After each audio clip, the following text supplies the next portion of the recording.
और अपना ये Win20 CSP लेक्चर सीरीज, उसका उद्देश्य क्या है? जो लास्ट ईयर प्रीवियस बैच में मेरे इकोनॉमी के स्टूडेंट थे ऑन अकेडमी प्लस, उसके बाद जितने नए अपडेट्स आए हैं, चाहे वो लास्ट ईयर का बजट इकोनॉमिक सर्वे हो, 15 फाइनेंस कमीशन रिपोर्ट हो, या फिर इस साल का 2020 का बजट इकोनॉमिक सर्वे, उसके बाद ये आत्मनिर्भर भारत या एग्रीकल्चर में ऑर्डिनेंस जैसी बहुत सारी चीजें, तो पिलर बाय पिलर हम लोग इसको देख रहे हैं। इस सीरीज के बाकी लेक्चर किधर हैं? आप जाइए unacademy.com/munal.org, ये मेरा प्रोफाइल पेज है, और वहां पर आप क्लिक करिए कोर्सेज के अंदर स्पेशल क्लासेस के अंदर आप जाइए तो ये सब आपको मिल जाएंगे। स्पेशल क्लास के नाम पर मैं प्राइमरीली दो चीज कर रहा हूँ। एक तो होता है मेंस आंसर राइटिंग के क्लासेस जो चल रहे हैं, और दूसरा होता है ये Win20 CSP सीरीज, जहां पर हम लोग इकोनॉमी के अपडेट देख रहे हैं। So we had last time seen up to page 76। ये अपडेट सीरीज के जो PDF हैंडआउट मैंने अपलोड किए हैं उसके अंदर पेज 76 तक हम पहुंचे थे, कि जहां पर ये करेंसी एक्सचेंज और परचेजिंग पावर पैरिटी, वहां तक हमने पढ़ाई करी थी। उसके बाद अब आगे बढ़ते हैं ब्रेटन वुड्स में। तो उसकी भी थियरी तो हम लोग सब पढ़ ही चुके हैं कि वर्ल्ड बैंक, IMF, WTO क्या काम करते हैं। उसमें लास्ट 1 ईयर में क्या अपडेट्स आए हैं, that is our objective of today's class.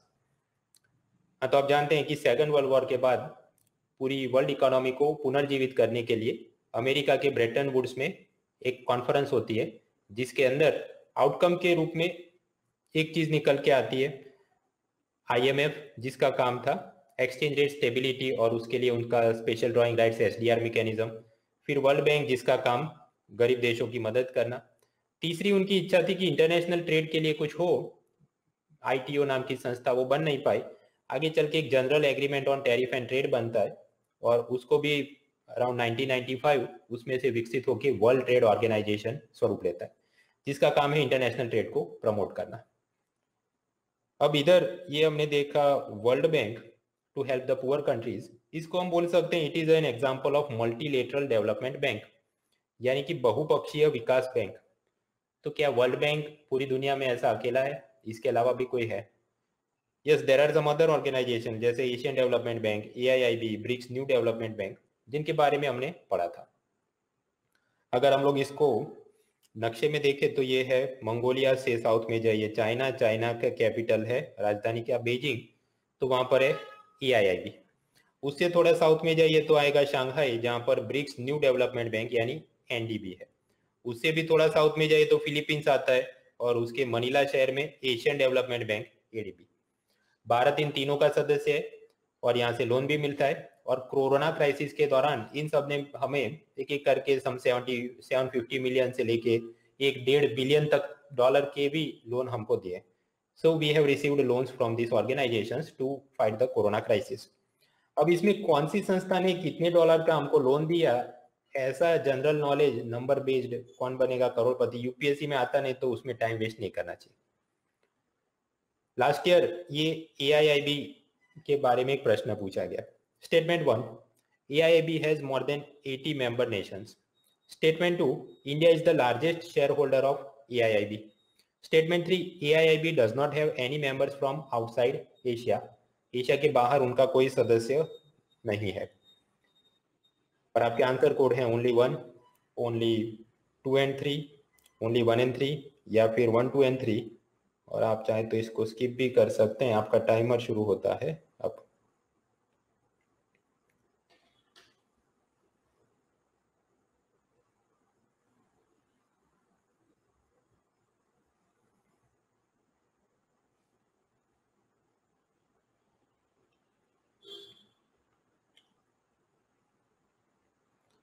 Shri, Rupesh, अमे, नवनीत, समरीन, मोहन, वर्षा, संभवी, नागेश, मनीष, काजल, सुरभि, भरत, पुरुषोत्तम, आकाश, सचिन, पूजा, अंकुर, सुयश, अनुपम, यतेंद्र, गरिमा, किरण, हार्दिक, आकाश, चिंतन, अंकित, मैक्सवेल, गौरव, रिंकी, राजकमल, सोनू, नंदलाल, ईना, अभिषेक, साक्षी, चंदन, प्रकाश, पंकज, नीरज, हर्षा, आयुष, हमीद, ज्योत्सना, सुखवीर, जय पटेल, प्रशांत कुमार, हिमांशु, यश, स्टीव, विनय, फोटोन, अमित, सौरभ, वीरेंद्र, राजेश, शिल्पा, ये सब लोग, फिर भार्गव, हर्षा, मधुसूदन, प्रशांत, Shivam, Kapil, Sukham, Roshan, Rajveer, Shanti and others. 1 out of 1 correct. इधर अराउंड 59% लोगों को लगा कि जवाब होना चाहिए ए, ओनली 1। अब वैसे तो हमने थियरी पढ़ी थी, लेकिन वापस रिकैप कर लेते हैं। ये ब्रिक्स बैंक या ब्रिक्स न्यू डेवलपमेंट बैंक और सामने AIIB, that is Asian infrastructure and investment bank, दोनों की स्थापना 2014 से 16 के बीच होती है। जहां तक ब्रिक्स बैंक की बात है तो वहां पर B for Brazil, R for Russia, I for India, C for China, S for South Africa है। और इन सभी सभ्य देशों के 20% शेयर होल्डिंग है। ब्रिक्स बैंक की हम बात कर रहे हैं। और आगे भविष्य में यूनाइटेड नेशंस का मेंबर हो ऐसा कोई भी देश इसका सदस्य बन सकता है। हेडक्वार्टर इनका चाइना के शंघाई में। उसके सामने ये एशियन इंफ्रास्ट्रक्चर इन्वेस्टमेंट बैंक, तो वहां पर कौन कौन है?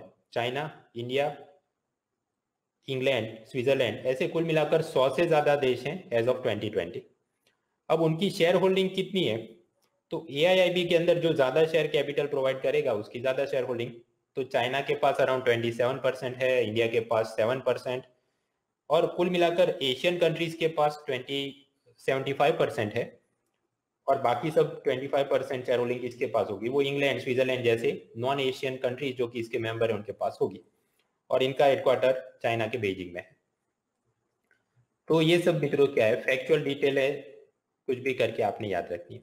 अब जहां तक ये प्रश्न पूछा गया था प्रेम 2019 में कि एशियन इंफ्रास्ट्रक्चर इन्वेस्टमेंट बैंक के बारे में सही विधान फाइंड करिए, तो बाकी सब तो ठीक है। सेकंड स्टेटमेंट देखो, India is the largest share holder of AIIB. भाई इतनी कैपेसिटी क्या अपनी है पैसा कंट्रीब्यूट करने की? और दूसरा, अगर इतनी कैपेसिटी है तो फिर इसका हेडक्वार्टर न्यू दिल्ली में न होते हुए चीन के बीजिंग शहर में क्यों है?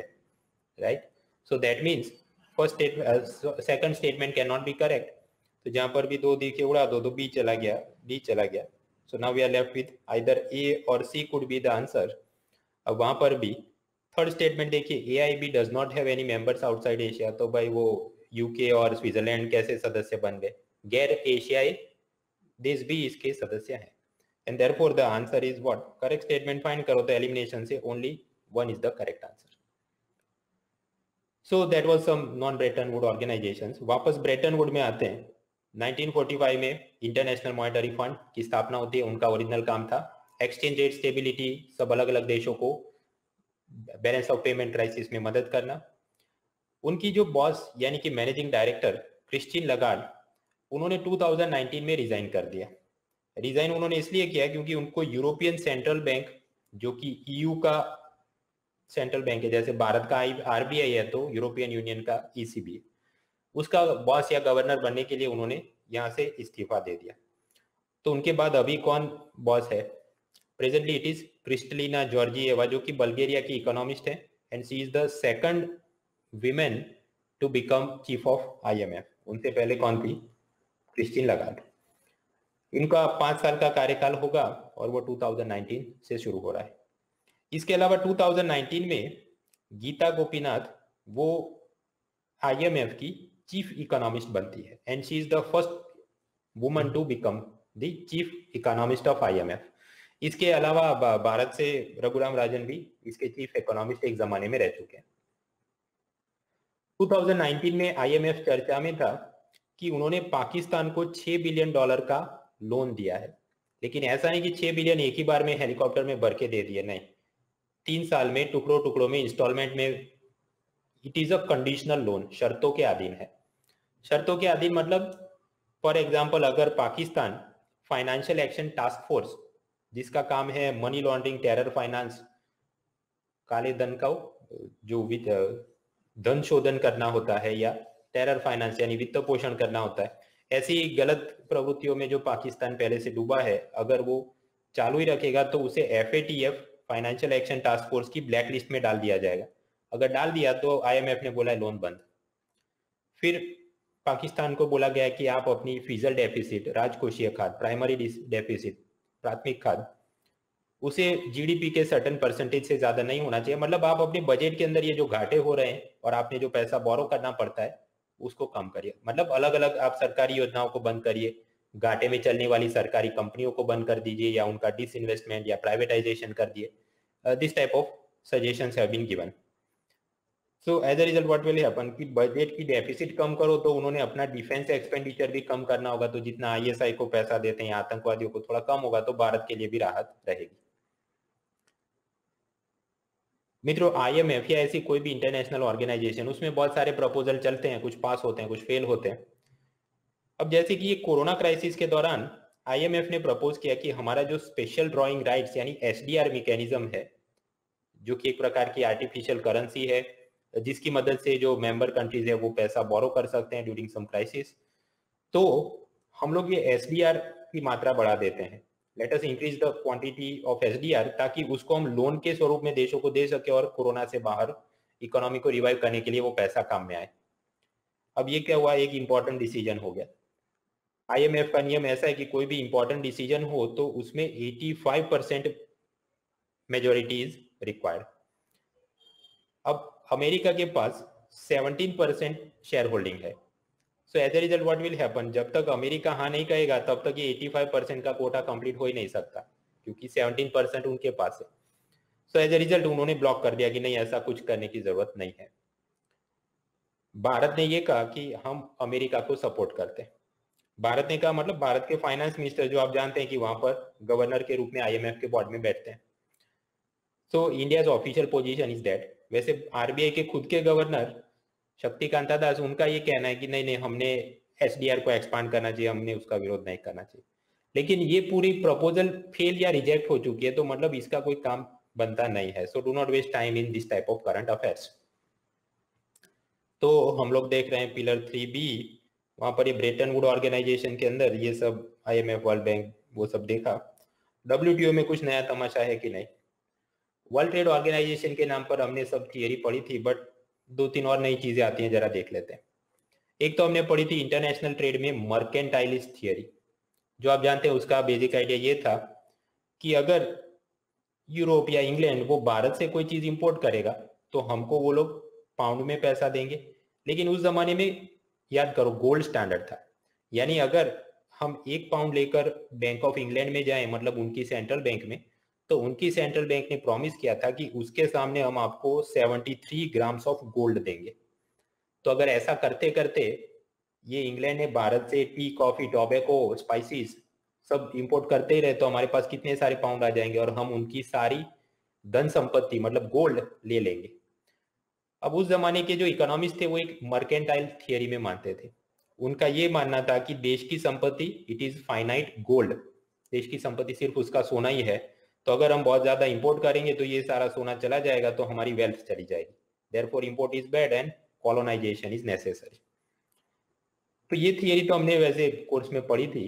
इसके अलावा कुछ और भी 3-4 थियरीज हैं। और यूपीएससी की जो नॉन आईएएस एग्जाम है जैसे आईईएस एग्जाम वगैरह, उसमें आजकल माइक्रो इकोनॉमिक्स का थोड़ा ट्रेंड कुछ ऐसा चलता है कि they are asking something from this theories. तो जरा इसको जल्दी से रिफ्रेश कर लेते हैं। एक है एडम स्मिथ की theory of absolute cost advantage. अब इसका हिंदी क्या होता है, कुछ काम का नहीं क्योंकि ये मेंस के लिए है ही नहीं, this is only for prelims. तो उन्होंने एक केस स्टडी करी, ये पूछना शुरू किया कि एक मजदूर कितने किलो उत्पादन कर सकता है। सपोज हम बात करें वीट गेहूं की, और सपोज भारत में पता चले कि एक मजदूर 30 किलोग्राम वीट बना सकता है जबकि चीन में एक मजदूर सिर्फ 10 किलोग्राम वीट बना सकता है। क्यों? क्लाइमेट अलग है, soil fertility, as a result the productivity will be different. On the other hand rice के बारे में पूछा जाए तो पता चले कि भारत के अंदर एक मजदूर 10 किलो राइस उगा सकता है जबकि पाकिस्तान के अंदर एक एक मजदूर 15 किलो राइस उगा सकता है। क्यों? उसकी क्लाइमेट सॉइल वगैरह के कारण। तो as a result Adam Smith ने यह कहा कि भारत का कॉस्ट एडवांटेज किधर है, आपके मजदूर ज्यादा सक्षम हैं वीट गेहूं उगाने के लिए, तो आपने India should focus on production and export of wheat क्योंकि वहां पर हमारा कॉस्ट एडवांटेज है, कम मजदूरी खर्च में हम बहुत ज्यादा उत्पादन कर सकते हैं। तो हमने वीट उगाओ और चीन से राइस इंपोर्ट करो। India should not try to be the rice production specialist better कि वो काम चाइना को करने दो, हमने उनका चावल आयात किया, हम उनको गेहूं निर्यात करें। इसको बोला गया एडम स्मिथ की theory of absolute cost advantage. Again कौन सा इकोनॉमिक्स, कौन सी थियरी, माइक्रो इकोनॉमिक्स में कुछ सवाल ऐसे निकलते हैं, so we have to prepare. Now another question, David Ricardo. David Ricardo को हमने आगे पढ़ा था, पिलर 2 याद करो, रिकार्डियन इक्विवेलेंस की, वो कैसे एक तरफ से सरकार बोरोइंग ज्यादा करती है, इनकम टैक्स में माफी देती है, तो पब्लिक की सेविंग बढ़ जाती है। अब यही डेविड रिकार्डो, उन्होंने एक और स्टडी करी, एक यूनिट उत्पादन करने के लिए कितने मजदूर चाहिए, how many workers required to produce 1 unit. Adam Smith का प्रश्न अलग था, वापस देखो, एडम स्मिथ ने यह पूछा एक मजदूर कितने किलो गेहूं उगा सकता है, तो जवाब मिलता है 30 किलो। यहां पर प्रश्न ये है कि रिकार्डो ऐसे पूछ रहे हैं कि 1 किलोग्राम गेहूं उगाना है तो कितने लेबरर्स चाहिए, तो उनका प्रश्न थोड़ा अलग है। खैर उन्होंने जो स्टडी करी, he was focusing on textile, wine bottles and other things. तो सपोज पता चले कि फ्रांस के अंदर 1 मीटर टेक्सटाइल बनाने के लिए 10 मजदूर चाहिए, जबकि इंग्लैंड के अंदर सिर्फ 9 मजदूर में काम हो जाएगा। और उसके सामने एक वाइन बॉटल, शराब की बोतल बनाने के लिए फ्रांस में 12 मजदूर चाहिए, जबकि इंग्लैंड में सिर्फ 8 मजदूर चाहिए। तो ऐसा कुछ उनको डेटा मिलता है। अब यहां पर देखिए कि फ्रांस को दोनों ही चीज में एडवांटेज, सॉरी फ्रांस नहीं, ब्रिटेन को दोनों ही चीज में एडवांटेज है। So as a result what is happening here in both the textile and wine case, England को एडवांटेज ये है कि उसको कम मजदूर चाहिए। दोनों ही केस में कम मजदूरों में वो एक एक unit, 1 metre textile, 1 bottle of wine बना सकता है। तो इंग्लैंड को प्रश्न ये होता है कि हमारे लेबरर्स की संख्या फाइनाइट है, सपोज हमारे पास सिर्फ 100 मजदूर हैं, तो हमने उसे किधर एलोकेट करना चाहिए, वाइन बनाने के लिए कि टेक्सटाइल बनाने के लिए। हमारे लिए तो दोनों ही चीजों का उत्पादन कम मजदूरों से हो जाता है, तो हमने किस चीज के मैन्युफैक्चरिंग या एक्सपोर्ट पर फोकस करना चाहिए। अगर एडम स्मिथ की थियरी देखने जाए तो उसमें तो ऐसा कोई जवाब हमको मिलता नहीं, क्योंकि वो तो ऐसे केसेस की बात कर रहा था जहां पर दो देश के अंदर एक आगे और दूसरा पीछे वो पर्टिकुलर कमोडिटी के लिए, बट यहाँ तो इंग्लैंड दोनों ही केस में आगे दिख रहा है। तो उसका जवाब देने के लिए डेविड रिकार्डो ने कंपेरेटिव या रिलेटिव कॉस्ट एडवांटेज थियरी बनाई। रिलेटिव यानी सापेक्ष, सापेक्ष कॉस्ट एडवांटेज थियरी में उसने लंबे चौड़े माइक्रो इकोनॉमिक्स के ग्राफ बनाकर चर्चा करी, बट मैंने आगे माइक्रो इकोनॉमिक्स में भी आपको बोला था, बहुत डिटेल में जाने का जरूरत है नहीं। वर्ड एसोसिएशन लेवल का कोई क्वेश्चन सॉल्व हो सके तो बराबर है, otherwise you should simply skip it, क्योंकि कॉस्ट बेनिफिट उतना उसका है नहीं। खैर, so we'll not waste time in learning this graph and its interpretation. Basically David Ricardo ने ये कहा कि इंग्लैंड ने अपने जितने भी वाइन वर्कर्स हैं उनको टेक्सटाइल इंडस्ट्री में डाल दो, और सामने तो टेक्सटाइल वो एक्सपोर्ट करे और फ्रांस से वो वाइन इंपोर्ट करता रहे। खैर वो पूरी थियरी समझने की जरूरत नहीं, हमने याद ये रखना है Ricardo comparative cost advantage theory और रिलेटिव कॉस्ट एडवांटेज थियरी। तीसरी थियरी है हेक्सलर एंड ओहलिन की proportion theory. It is relatively easy. इन दोनों ने देखा कि अमेरिका के पास कैपिटल बहुत ज्यादा है, पूंजी उनके पास ज्यादा है, लेकिन मजदूर उनके पास कम है। तो वो क्या करेंगे, अपनी पूंजी की मदद से मशीन खरीदेंगे और मशीन से जिसका उत्पादन हो सके और मजदूर बहुत कम लगते हो, ऐसी चीजों का उत्पादन करें। हम ऐसा ही सामान बनेंगे जिसमें पूंजी ज्यादा लगती है, मजदूर कम लगते हो। जैसे एरोप्लेन, एरोप्लेन बनाने के लिए वैसे तो लाखों करोड़ों डॉलर की जरूरत पड़ती है, बट आदमी कितने, 100-200 में भी मैकेनिक इंजीनियर काम हो जाएगा। उसी प्रकार बुलडोजर या ऐसी कोई चीज बनानी, so they will prefer to manufacture and export the commodities where capital is required in more amount, laborers required in less amount. Capital intensive good पर वो फोकस करते हैं। उसके सामने अपना भारत देश महान, तो हम लोग फोकस करते हैं textile, textile manufacturing, textile export. ऐसा क्यों? क्योंकि उसमें कैपिटल के रूप में पूंजी बहुत नहीं चाहिए, हाँ एक आध मशीन चाहिए और अपने पास कॉटन होना चाहिए, बाकी तो ज्यादातर काम के लिए क्या चाहिए, मजदूर चाहिए। तो इसमें मजदूर ज्यादा लगते हैं, हमारे पास पॉपुलेशन ज्यादा है, तो हम ऐसी चीज बनाएंगे जो कि लेबर इंटेंसिव है। तो इनकी थियरी, प्रोपोरेशन थियरी क्या कहती है, जिस देश के पास जो ज्यादा होगा ऐसा वो बनाकर एक्सपोर्ट करेगा, तो एक तरफ लेबर इंटेंसिव गुड्स, और सामने first world country, develop country, advance economy होगी तो वो कैपिटल इंटेंसिव गुड्स बनाएगा। तो ये ब्रेटन वुड्स की कुछ चीजें। फिर वर्ल्ड ट्रेड ऑर्गेनाइजेशन की ट्रेड थियरी हमने देखी। उसके बाद हमने ओरिजिनल कोर्सेज में पढ़ा था कि tariff and non tariff barrier, शुल्क बाधाएं, गैर शुल्क बाधाएं। फिर फूड सब्सिडी का क्या प्रॉब्लम है under the agreement on agriculture. और फिर भारत ने नाराजगी जताई तो वो बाली समिट के अंदर कुछ पीस क्लॉज अग्रीमेंट हुआ था, वो क्या मुद्दा था वगैरह। उसके अलावा और क्या डिस्प्यूट या अग्रीमेंट या समिट चल रहे हैं। याद करो वर्ल्ड ट्रेड ऑर्गेनाइजेशन का स्ट्रक्चर क्या था। वहां पर एपेक्स सबसे ऊपर होता है मिनिस्टेरियल कॉन्फ्रेंस, मंत्री परिषद, जिसमें सभी सभ्य देशों के मिनिस्टर जाएंगे, यूजुअली कॉमर्स मिनिस्टर जाके बैठेंगे और उनकी मीटिंग हर 2-2 साल पर होती है। तो जैसे 2001 में दोहा जो कि कतर में है वहां पर हुई, फिर 2013 में होती है बाली जो कि इंडोनेशिया में है, फिर 2015 में नैरोबी केन्या, फिर 2017 बुएनोस एयरिस इन अर्जेंटीना। अब उस लॉजिक पर वैसे तो 2019 में होना चाहिए, 2-2 साल की समिट है, बट नहीं हो पाया। तो 2020 के अंदर प्लान किया था कजाकिस्तान के अस्थाना, या जिसका नाम है नूर सुल्तान, वहां पर करेंगे। लेकिन because of this corona crisis वो पूरी चीज पोस्टपोन हो गई कि बाद में अब 2021 में कुछ देखेंगे। So that is ministerial conference. उनका काम होता है एक तो अलग अलग ट्रेड अग्रीमेंट डिजाइन करना, उसको साइन करना, और दूसरा काम होता है डायरेक्टर जनरल को नियुक्त करना। जैसे अभी डायरेक्टर जनरल रॉबर्टो एजवेडो जो कि ब्राजील से हैं, वो डे टू डे काम सब देखेंगे। अब डे टू डे काम में उनको असिस्ट करने के लिए there is one general council, और जनरल काउंसिल के नीचे भी एक डिस्प्यूट सेटलमेंट बॉडी है विवाद निपटाने के लिए। Then there is one trade policy review body जो कि अलग अलग ट्रेड अग्रीमेंट में कितना अच्छा बुरा काम हो रहा है उसको मॉनिटर करेंगे वगैरह। तो ये सब तो बेसिक स्ट्रक्चर हमने पढ़ा था। इसमें नया क्या, ये 2013 की बाली समिट वो पड़ी थी, 2015 की Kenya summit special safeguard mechanism, फिर ये 2017 की अर्जेंटीना समिट जहां पर कोई खास डिसीजन नहीं आया। करते करते ये कजाकिस्तान में 2020 की समिट होने वाली थी, उसके अस्थाना जिसका दूसरा नाम है नूर सुल्तान में, बट वो समिट कोरोना के चलते कैंसिल हो गई। तो अभी हालात ठीक नहीं है, बाद में देखते हैं बोल के ये तो समिट गई। अब इनके जो डायरेक्टर है रॉबर्टो एजवेडो, वैसे तो उनका कार्यकाल 2021 में खत्म होने वाला है, लेकिन अचानक से उनको इच्छा हो गई आई विल रिजाइन ऑन 31 अगस्त। ऐसा उन्होंने पहले ही बोल दिया, तो आज उनकी नौकरी खत्म हुई। अच्छा चलता हूँ, दुआओं में याद रखना। तो अब क्या होगा, नया डायरेक्टर जनरल सिलेक्ट करना पड़ेगा। तो बहुत सारे कैंडिडेट्स ने अपना नाम डाला है, उसमें से जो सिलेक्ट हो जाए तो आप हैंड आउट में फिर अपडेट कर दीजिएगा। अगेन यूपीएससी जो अक्टूबर के अंदर अब होगी, तो इतना भी नहीं कि एकदम latest and fastest and greatest type of thing. Suppose ये हफ्ते पहले ही, प्रीलिम के हफ्ते पहले ही सिलेक्ट हो जाए नया डीजी, तो प्रश्न आ जाएगा, इतनी भी चिंता में घूमने की जरूरत नहीं।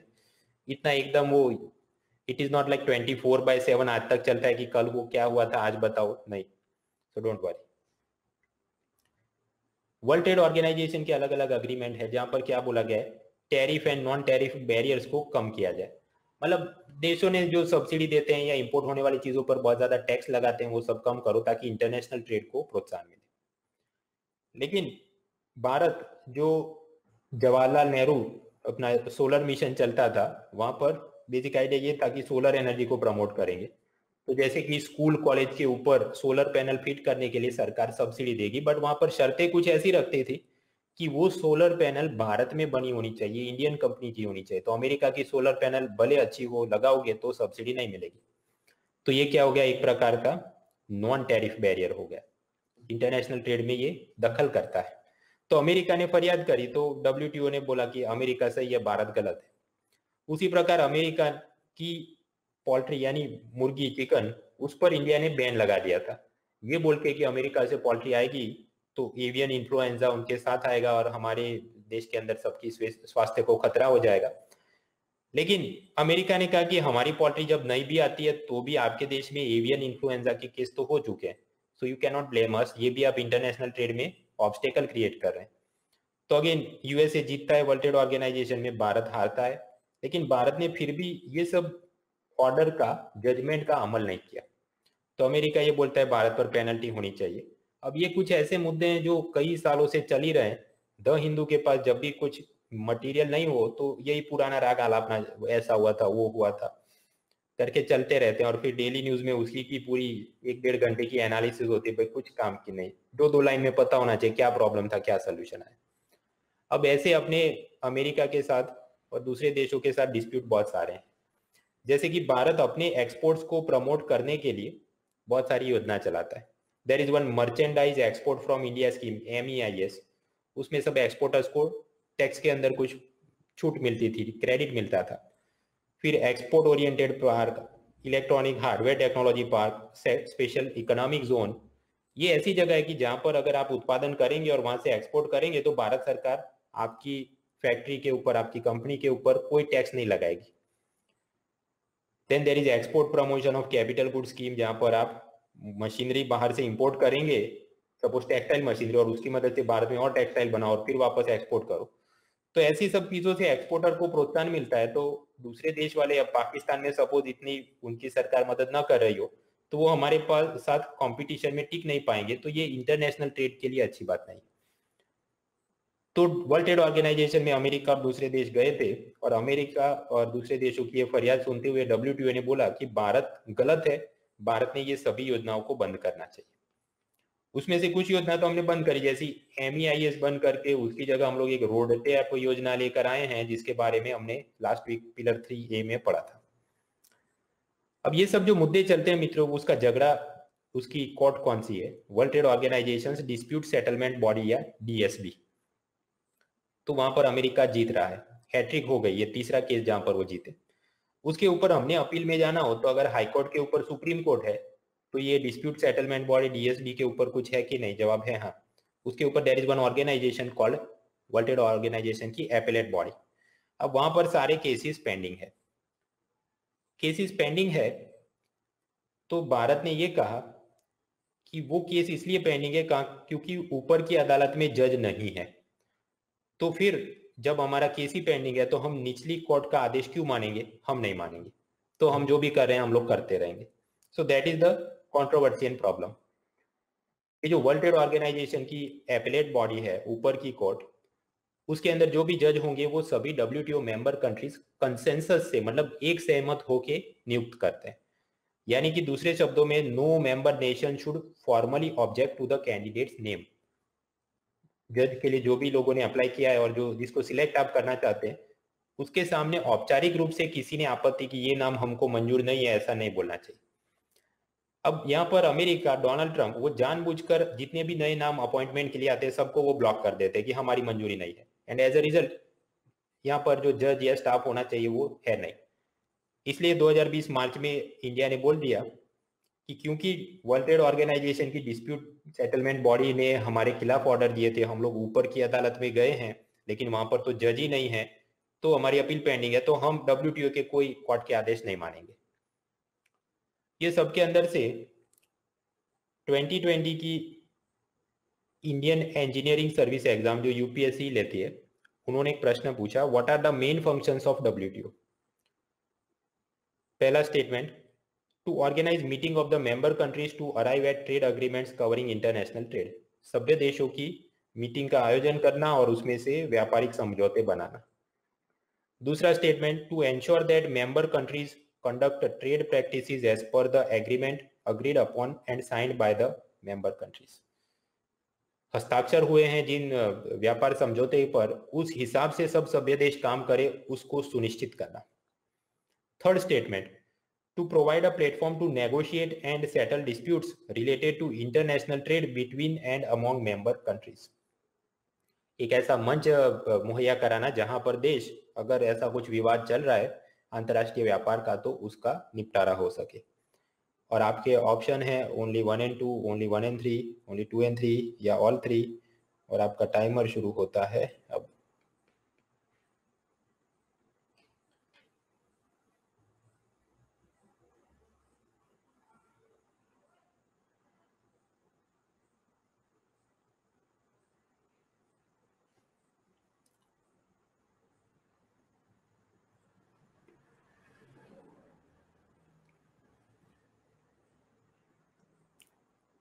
विशाल, निखिल, आयुषी, बेरूज, जनेश, दिनेश, मीनाक्षी, आशीष, सचिन, रूमानी, राहुल, वीरेन, रवि, सचिन, विकास, शिवांशु, संजीव, सना मलिक, सुरभि गोयल, हिना, शेफाली, जलज, अभिषेक, सौरभ, अमन, प्रशांत, मयूरेश, अनिशा, मयंक, माधव, अमित, किरण, प्रशांत, आकाश, आर्य, अभय, महक, ज्ञानेंद्र, नीरज, प्रभास, यतेंद्र, रवि, राहुल, MS धोनी, कमरान, प्रियंका, मोहन, विजय, आदित्य, सताक्षी, शशांक, सोनाली, देवेंद्र, विपिन, उर्विबा, रोशन, नेहा, हर्षा, रजत, हेमा, अभिनव, भार्गव, राजेश, शांति, शिवम, बशरत, अभिषेक, वल्फ वॉरियर, ये सब। इसके अलावा प्रशांत वर्मा, हर्ष Ratnakar, Amit, Shivam, Saksham, Bhargav, user Naman Goyal, Rajveer, Shanti and others 2 out of 2 correct. बहुत सारे नाम देख के मुझे याद आ रहा है पुरानी बैच में कहीं ना कहीं आपका नाम मैंने देखा था क्विज के अंदर। So keep it up. सही जवाब। हाँ, तो प्रश्न ये है कि वर्ल्ड ट्रेड ऑर्गेनाइजेशन के प्रमुख कार्य क्या है।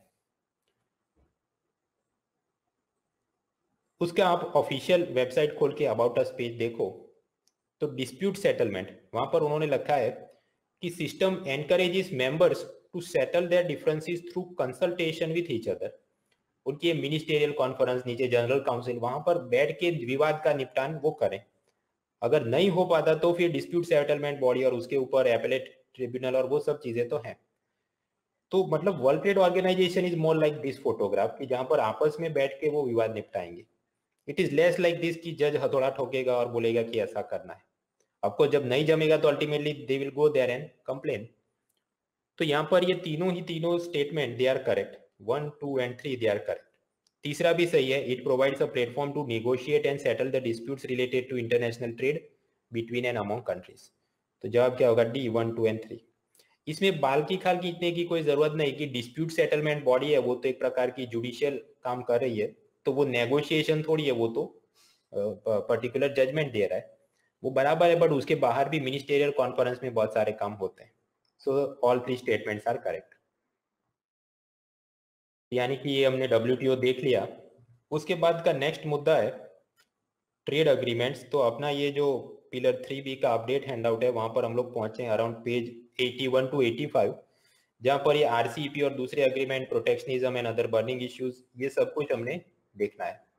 सो ये भी आगे अभी क्लास बाकी है, करीब 1 आध घंटा चलेगी। So better we take a break for 5 minutes और उसके बाद we will continue from here.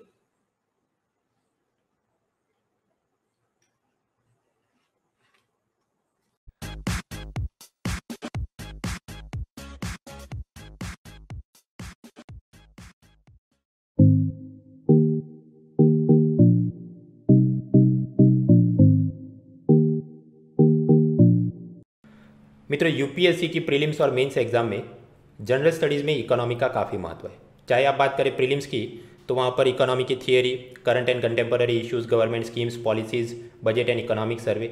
चाहे आप बात करें यूपीएससी मेंस की तो वहाँ पर general studies mains paper 1, population, poverty, development, globalisation, urbanisation, कहीं ना कहीं इकोनॉमी डायरेक्ट इनडायरेक्ट इन्वॉल्व है।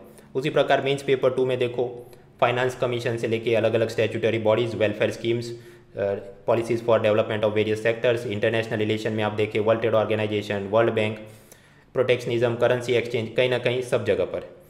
पेपर 3 में budgeting, inclusive growth, public private partnership, investment models, farm subsidies, MSP, ये सब इकोनॉमी के टॉपिक। मेंस पेपर 4 में एक टॉपिक है कॉर्पोरेट गवर्नेंस, जिसके लिए थोड़ी समझ होनी चाहिए कि कंपनीज एक्ट क्या है। So again economy is coming. और उसके अलावा ऐसे यानी निबंध के पेपर में भी डायरेक्ट इनडायरेक्ट बहुत जगह पर आप यूज़ कर सकते हैं।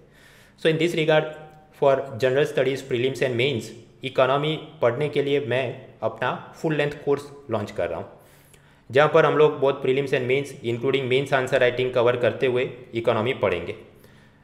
ये कोर्स में theory, current contemporary issues, budget, economic survey, Atmanirbhar Bharat से लेकर सब चीज़ें हम लोग देखेंगे। Spread across 6 pillars: money, banking, finance, insurance, budget, international trade, sectors of economy, infrastructure, human resource development. ये अपनी लाइव क्लासेस वीकली बेसिस पर होंगी, जहाँ पर टाइमिंग होता है रात के 9 बजे, ताकि वर्किंग प्रोफेशनल और हाउसवाइफ्स वो भी उसको अटेंड कर सके। सपोज़ किसी कारण से आपका क्लास मिस हो जाता है तो आप उसका रिकॉर्डेड वीडियो भी बाद में देख सकते हैं। वीकली बेसिस पर क्विज भी होती है जहाँ पर रैंकिंग दिया जाता है आपके स्कोर के हिसाब से। सो यू कैन फाइंड आउट कि आप दूसरों के सामने रेस में कितना आगे या कम पीछे जा रहे हैं, क्योंकि जब तक आप दूसरों के सामने अपने को इवेल्युएट नहीं करेंगे तो वो मोटिवेशन और स्ट्रेस नहीं बनेगा कि मुझे प्रीलिम की और ज़्यादा तैयारी करनी है। मित्रों, यूपीएससी प्रीलिम्स और मेंस में जनरल स्टडीज़ के लिए मेरा इकोनॉमी का कोर्स, जहाँ पर हम लोग रात को 9 बजे क्लास होगी लाइव, ताकि वर्किंग प्रोफेशनल और हाउसवाइफ भी उसको अटेंड कर सके। अगर किसी कारण से क्लास मिस हो गई तो आप रिकॉर्डिंग भी देख सकते हैं on your mobile, tablet, PC, laptop.